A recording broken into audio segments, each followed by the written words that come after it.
began with a rainbow in the sand as I cycled into Kerry. Cattle grazing on a steep hillside looked well fed, well balanced, close to the edge.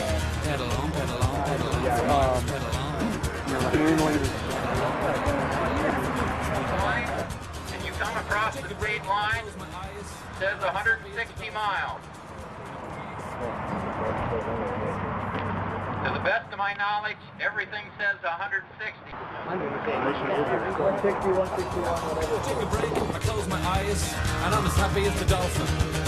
In a quiet spot, talking to myself. Talking about the rain. Talking about the rain. All this rain. Pedal on, pedal on, pedal on for miles, pedal on. Pedal on, pedal on, pedal on for miles, pedal on. Yeah.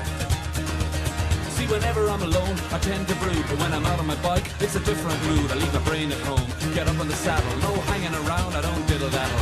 I work my legs, I pump my thighs, taking the scenery, passing me by, the Kerry Mountains of the Wicklow Hills. The antidote to my emotional ills, emotion built upon human toil.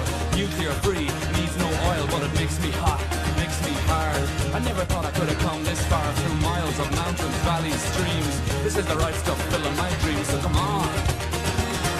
Get up on your bike. I go on. Get up on your bike. Pedal on, pedal on, pedal on for miles, pedal on. Pedal on, pedal on, pedal on for miles, pedal on. Hey, good day. Great day. With my face to that bitter wind, I bombed it into Killarney. Skin raw like a sushi dinner, and an appetite that would eat the hind leg of the Lamb of God.